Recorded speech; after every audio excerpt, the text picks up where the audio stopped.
Assalamualaikum warahmatullahi wabarakatuh. Perkenalkan, nama saya Devina Eka Pramudita, NIM 12204183016 dari kelompok 10 Matematika Diskrit Tadris Matematika 4A.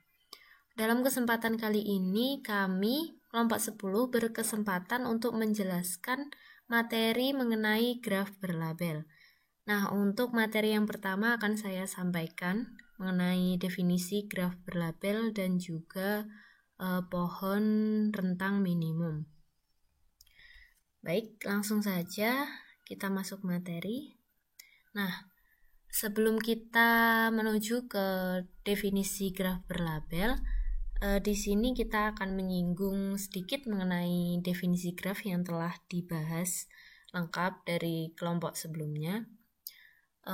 Di sini secara matematis, graf G didefinisikan sebagai pasangan himpunan VE ditulis dengan notasi G sama dengan VE, yang dalam hal ini V adalah himpunan tidak kosong dari simpul-simpul atau vertis atau node, dan E adalah himpunan sisi atau edge atau arch yang menghubungkan sepasang simpul. Dalam definisi di atas, menyatakan bahwa V tidak boleh kosong, sedangkan E boleh kosong. Jadi, sebuah graf dimungkinkan tidak mempunyai sisi satu buah pun, tetapi simpulnya harus ada minimal satu. Graf yang hanya mempunyai satu buah simpul tanpa sebuah sisi pun dinamakan graf trivial. Nah, selanjutnya kita menuju ke definisi graf berlabel. Graf berlabel biasa juga disebut graf berbobot atau weighted graph. Graf berbobot merupakan graf yang setiap sisinya diberi sebuah harga atau bobot. Bobot pada setiap sisi berbeda-beda, tergantung pada masalah yang dimodelkan dengan graf. Nah, dalam aplikasinya, bobot suatu garis lebih tepat dibaca sebagai jarak, biaya, panjang, kapasitas, dan lain-lain. Label suatu garis dapat diberikan pada graf berarah maupun tidak berarah. Nah, sedangkan definisi dari graf berlabel sendiri itu lebih luas. Tadi kan kita membahas mengenai definisi graf berbobot dulu. Nah, dalam graf berlabel ini, label tidak hanya diberikan pada sisi, tetapi juga pada simpulnya. Sisi diberi label berupa bilangan tak negatif, sedangkan simpul diberi label berupa data lain. Misalnya, pada graf yang dimodelkan kota-kota, simpul diberi nama kota, sedangkan label pada sisi menyatakan jarak antara kota-kota. Oke, untuk lebih memahaminya, kita simak penjelasan ini. Suatu graf G disebut graf berlabel jika sisi-sisinya dan atau verteksnya diberi data dalam suatu bentuk. Lebih khusus lagi, G disebut graf berbobot jika setiap sisi E dari G diberi suatu bilangan non-negatif WE yang disebut bobot atau panjang dari V. Gambar di bawah ini menunjukkan suatu graf berbobot di mana bobot setiap sisinya diketahui dengan jelas. Bobot atau panjang suatu lintasan dalam suatu graf berbobot G demikian didefinisikan sebagai hasil penjumlahan dari bobot sisi-sisi dalam lintasan tersebut. Suatu permasalahan penting dalam teori graf adalah mencari lintasan tersingkat.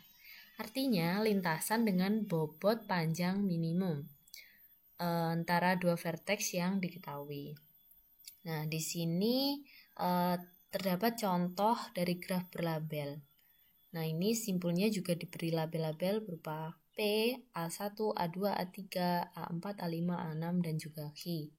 Nah, di sini kita mencari panjang lintasan tersingkat antara P dan Hi di dalam gambar tersebut. Di sini kita bisa mengetahui, sudah kita temukan lintasan terpendeknya itu adalah melalui PA1. Nah, ini PA1 ini kan 3. Kemudian ke A2 3 berarti 3 ditambah 3, 6. Kemudian A5, tambah 3 lagi 9. Kemudian ke A3, tambah 2, itu 11.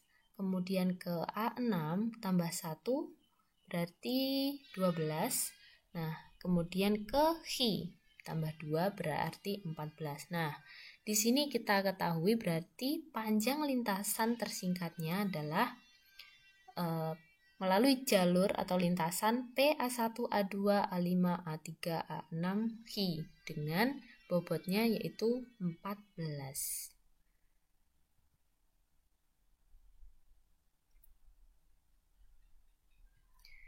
Oke, kita lanjut ke pohon rentang minimum. Aplikasi yang sering dipakai dalam graf berlabel ini adalah mencari pohon rentang atau total bobot seminimum mungkin, seperti yang kita bahas tadi, atau sering disebut dengan pohon rentang minimum. Suatu contoh di sini ya, dalam suatu provinsi ada 8 kota. 8 kota ini kita misalkan V1, V2, V3, V4, V5, V6, V7, dan V8 yang akan dihubungkan dengan jaringan listrik. Biaya pemasangan jaringan listrik yang mungkin dibuat antara dua kota adalah seperti berikut, disajikan dalam tabel ini. Nah, di sini garis E4 itu menghubungkan simpul V2, V3 nah di sini simpulnya ini melambangkan kotanya. Dengan biaya persatuannya adalah 3. Ini berarti bobotnya ya, bobot dari garis E4 ini atau sisinya. Kemudian garis E7 itu menghubungkan kota V4 dan V6 dengan biaya persatuan adalah 4. Nah, seperti ini dan seterusnya. Nah, graf berlabel untuk menyatakan jaringan listrik di 8 kota dapat digambarkan pada graf di bawah ini. Angka dalam kurung ini menyatakan bobot garis yang bersangkutan, bobot dari garis V1, V2 atau garis E1. Bobot tersebut menyatakan biaya pengadaan jaringan listrik persatuan. Nah, dalam contoh ini, jika semua jaringan listrik dibuat sehingga jaringannya tampak seperti graf ini, maka biaya akan boros. Beberapa jalur yang menghubungkan dua kota secara langsung sebenarnya tidak perlu dibuat, karena kota-kota tersebut dapat tetap teraliri listrik secara tidak langsung melalui kota lain. Nah, sebagai contoh, kita ambil satu contoh di sini. Garis yang menghubungkan V6 dengan V7, yaitu garis E6 ini, dapat kita hilangkan. Karena meskipun kita menghilangkan garis ini atau garis E6 ini, simpul atau kota V6 dengan kota V7 tetap dapat terhubung atau tetap dapat teraliri listrik melalui V8 ini. Nah, seperti ini. Ini ke sini, kemudian ke sini. Nah, ini kan tetap terhubung meskipun tidak langsung.